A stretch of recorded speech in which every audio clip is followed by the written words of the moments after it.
Jadi teman-teman, sekarang itu jam 1.49 tanggal 16 September 2020. Gue pengen bikin suatu video yang karena kemarin gue bikin video tentang Flight Simulator dan segala macam ya. Itu juga video buat gue, dan balik lagi nih channel YouTube gue. Jadi gue pengen bikin satu video yang sebenarnya nih video bacorotan gue lagi ya, video bacotan gue, tapi kali ini lebih bermakna gitu, lebih bermakna dalam artian tuh lebih ada isinya gitu loh. Nah, jadi di video kali ini gue bakalan bukan bercerita sih ya, gue bakalan bikin suatu video yang bakalan gue tonton berulang-ulang ya di masa depan ya. Ini sebenarnya video buat gue, jadi kalau kalian nggak nyambung, kalau kalian tidak suka atau tidak siap pusing, silahkan di skip videonya atau nanti tungguin video-video gue di channel gue yang lain gitu, entah Flight Simulator atau Apex atau yang lain ya.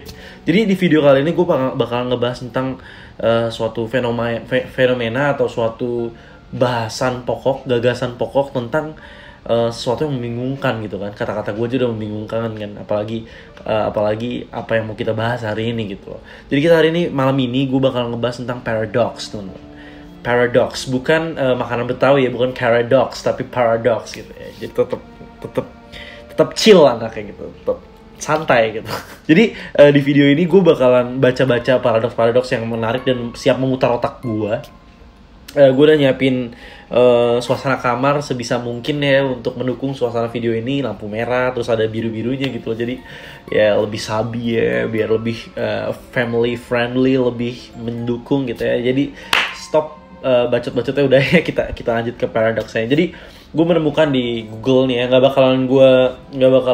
bakalan gue kasih video-video cuplikan-cuplikannya, jadi kalian lebih fokus ke kata-kata gue. Video ini bisa kalian pakai untuk nemenin kalian tidur, bisa dipakai buat nyantai juga sambil ngerokok gitu. Gue udah nyiapin semuanya. Jadi paradoks yang pertama itu teman-teman, namanya adalah Grandfather Paradox. Grandfather Paradox ini adalah, gue sambil baca di sini. Grandfather Paradox merupakan paradoks waktu yang paling terkenal. Penjelasan paradoks ini sebagai berikut. Kalau kita bisa kembali ke masa lalu dan membunuh kakek kalian, apa yang akan terjadi selanjutnya? Ya, stop videonya sampai sini. Kalian mikir dulu, gue biarin 3 detik untuk mikir dulu. Kira-kira kalau kita kembali ke masa lalu dan kita membunuh kakek kita sendiri, apa yang akan terjadi selanjutnya, teman-teman? Mungkin jawabannya simpel aja ya. Mungkin jawabannya kayak ya udah, kita ngebunuh kakek kita dan kelar gitu. Kalau kita kembali ke masa lalu dan ngebunuh kakek kita gitu. Tapi di paradoksnya di sini teman-teman. Jadi ketika kita membahas tentang Grandfather Paradox ini, di sini Grandfather Paradox itu ngomongin tentang perjalanan masa lalu. Jadi ketika kita kembali membunuh kakek kita akan mati dan kita tidak akan lahir. Kalau kita tidak akan lahir, kita tidak akan kembali ke masa lalu untuk membunuh kakek kita. Jadi ngerti nggak? Jadi kayak jadi kalau kita ngebunuh kakek kita, at the first place, kita tidak akan melakukan paradoks ini karena kakek kita mati. Kalau kakek kita mati, kita tidak akan melakukan pembunuhan terhadap kakek kita sendiri itu karena kakek kita nggak ada. Karena kita nggak ada, karena kakek kita mati. Gitu. Jadi ya kalian terjemahin di otak kalian sendiri-sendiri. Ntar mungkin link paradoks lengkapnya akan gue sediain di link in description bawah ya. Jadi paradoks pertama adalah itu. Gue ulangin lagi. Paradoks Grandfather adalah paradoks mengenai perjalanan waktu ya. Kalau kalian menemukan jawabannya, bisa jawab langsung di kolom komentar. Paradoks ini tentang perjalanan waktu. Kalau kita kembali ke masa lalu dan memutuskan untuk membunuh kakek kita, dan kakek kita akan mati, siapa yang akan melakukan perjalanan waktu untuk membunuh kakek kita di masa lalu? Karena kita tidak akan terlahir. Kenapa kita tidak akan terlahir? Karena kakek kita mati dibunuh oleh kita sendiri. Itu dia Grandfather Paradox. Pusing kan? Pusing pak, pusing banget gitu. Oh ini gue kayak Fanny Rose gini, silet tajam silet. Ya itu adalah paradoks yang pertama, Grandfather Paradox. Ya, paradoks kedua namanya itu adalah The Unstoppable Force Paradox. Ya, jadi di Unstoppable Force Paradox ini itu berbeda sama sama paradoks yang pertama tadi Grandfather. Paradoks kedua ini lebih ngomongin tentang fisika, teman-teman. Kalau kalian yang jago-jago fisika, mungkin kalian bisa memikirkan atau mempusingkan masalah ini ya. Jadi ada Unstoppable Force Paradox ini mengenai, terus sambil gue baca ya. Paradoks ini juga disebut dengan sebutan Shield and Spear Paradox. Paradoks ini cukup terkenal. Riddle-nya adalah apa yang terjadi ketika sebuah benda yang tidak bisa berhenti bertemu dengan benda yang tidak bisa bergerak. Pusing tuh gue. Ngebahasnya pusing tuh gue. Ya. Jadi di Unstoppable Force Paradox ini atau Shield and Spear Paradox, di sini ada kejadiannya adalah ketika ada suatu benda, ya teman-teman. Ada suatu benda yang saking kencangnya dia tidak akan bisa berhenti. Ya, walaupun ya neglecting semua peraturan fisika dan yang lain-lain ya. Benda ini tidak akan bisa berhenti. Benda yang tidak akan bisa berhenti ini bertemu sama benda yang tidak akan bisa bergerak. Jadi suatu benda yang laju sangat kencang, dia tidak akan bisa berhenti, lalu dia bertemu sama benda yang tidak bisa bergerak. Apa yang akan terjadi? Apakah ini berhenti? Apakah ini bergerak? Gitu. Itu paradoksnya. Jadi di sini kemungkinannya, apakah kedua benda tersebut berhenti, ataukah kedua benda tersebut bergerak, atau juga gaya dari kedua benda tersebut saling bertukar gitu ya. Jadi untuk kalian yang udah pusing sekarang, dipikirin, overthinking, udah insecure, silakan di stop videonya. Silakan nonton video yang lain, karena video ini buat saya sendiri gitu, buat saya menghibur diri saya dengan paradoks-paradoksnya. Paradoks kayak ini tuh seru teman-teman, seru gitu ya. Kita lanjut ke paradoks ketiga.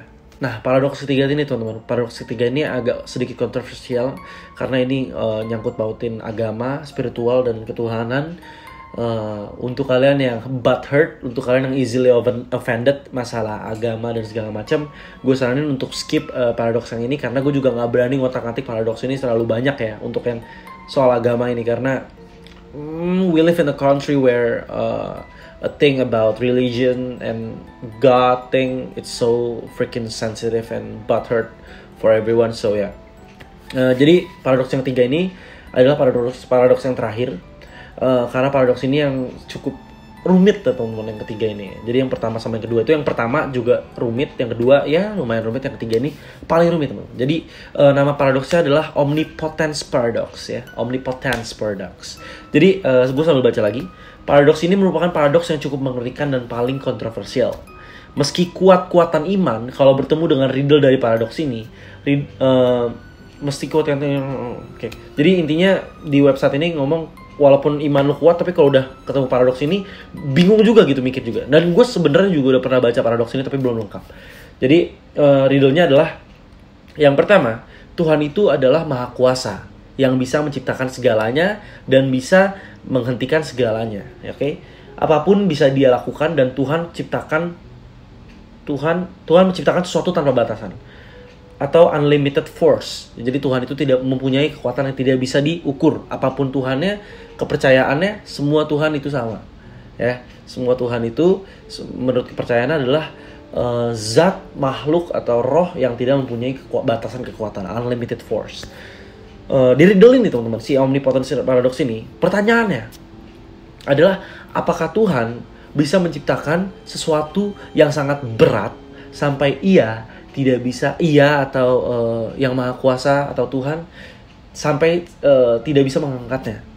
Kalau misalnya dia tidak bisa menciptakan suatu benda yang sangat berat sampai dia tidak bisa mengangkatnya, berarti dia, kalau di riddle ini ya, di paradoks ini, kalau ketika ia disuruh ia menciptakan suatu benda yang sangat berat sampai ia tidak bisa mengangkat, ketika ia tidak bisa mengangkat benda itu tersebut, apakah Tuhan mampu disebut yang maha kuasa? Ini gue agak ngeri sebenarnya. Oke. Tapi ketika ia tidak bisa menciptakan suatu benda yang sangat berat sampai dia tidak bisa mengangkatnya, berarti dia tidak bisa menciptakan semuanya. Berarti dia tidak memiliki unlimited force, dia memiliki kekuatan yang terbatas. Ini coba kita pikirin bareng-bareng dulu teman-teman ya. Gue baca dari website-nya sekarang langsung. Paradoks ini merupakan paradoks yang biasa digunakan para ateis untuk beradu debat dengan para teis atau orang yang percaya dengan adanya Tuhan dengan tujuan membuat bingung dan membelokkan keyakinan orang tersebut. Sedikit ironi ketika penemu paradoks ini adalah seorang filsafat agamawan. Wow.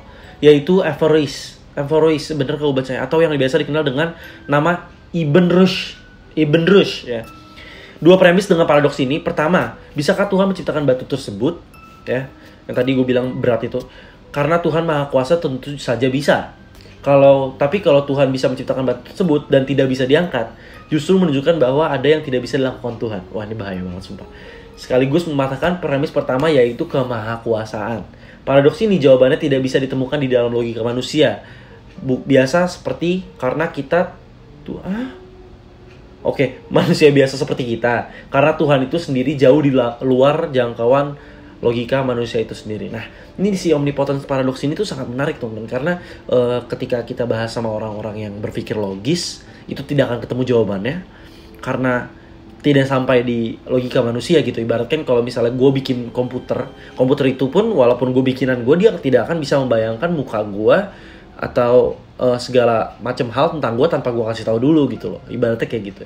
Terus kalau misalnya kita omongin ke manusia-manusia atau orang-orang yang agamawan ya, yang agama banget, itu juga nggak bisa ditemuin karena sangat bertentangan gitu loh. Jadi kalau premis satu, dia bisa menciptakan batunya tapi tidak bisa mengangkat, dia nggak bisa mengangkat sesuatu karena berarti dia punya terbatasan kekuatan, atau dia tidak bisa menciptakan batu itu karena balik lagi keterbatasan kekuatan ya, atau kemahakuasaan. Ini sangat berbahaya, tapi ya gitu, paradoks ini seru banget sih teman-teman, seru banget. Sebenarnya banyak lagi paradoks yang mau gue bahas, tapi paradoks yang paling menarik gue adalah yang 3 tadi, grandfather paradox, the unstoppable force paradox, sama the omnipotence paradox. Ini 3 paradoks ini adalah paradoks yang sangat, gimana ya, kalau bisa dibilang itu ngebingungin banget, parah ngebingungin ya. Jadi menurut kalian gimana? The omnipotence paradox apakah berbahaya? Ini bahaya banget. Di sini juga dibilang orang-orang ateis biasa ngomong ke teis untuk beradu argumen tentang ada atau tidak adanya Tuhan gitu loh ya. Ini bahaya banget ya. Untuk di Indonesia ini bahaya banget untuk dibahas. Terus apa tadi, grandfather paradox, apakah kalian udah menemukan jawabannya secara logika? Bisa komen di bawah nanti kalau udah menemukan jawabannya secara logika ya. Terus yang kedua tadi ada unstoppable force paradox. Jadi tombak yang sangat kencang itu yang tidak bisa berhenti, ketika ketemu sama benda yang tidak bisa bergerak, apakah yang akan terjadi gitu loh? Apa dua-duanya bergerak, atau dua-duanya berhenti, atau bertukar posisi, yang satunya berhenti, satunya bergerak gitu ya teman-teman. Ayo coba dipikirkan, ayo coba kita debat di kolom komentar, kita jadikan YouTube saya walaupun sepi tapi bermanfaat gitu ya. Terus kalau misalnya kalian ada sesuatu yang paradoks-paradoksan lagi, ya sebenarnya gue suka banget bahas paradoks ini karena ini sangat berpikir daripada konspirasi gitu. Kalau konspirasi tuh gimana ya, konspirasi tuh dia agak bias gitu loh. Kalau paradoks di sini ada premis-premisnya, ada setupnya, ada conclusionnya, seru gitu loh, lebih terstruktur. Kalau konspirasi tuh dia random banget, banyak banget kemungkinannya gitu loh. Kalau si paradoks ini ada 2 premis A, premis B, apa yang akan terjadi gitu. Seru banget men gitu. Sebenarnya video kali ini cuma itu doang sih ya, bakalan gue tonton terus ini diri gue sendiri. Jadi kalau ntar tiba-tiba view-nya 3.000, berarti 3.000 kali saya nonton pak gitu. Oke. So ya, kalau misalnya ada yang mau kalian saran ke gue untuk kita omongin di bacrotan ini, silahkan langsung diomongin aja. Saya Nanda Dwi Syafrianto pamit undur diri. Anjay, kok closingnya jadi kayak gitu sih. Thanks guys for watching. I'll catch you in the next one. Bye bye. Gitu kan biasa gitu ya. Oke.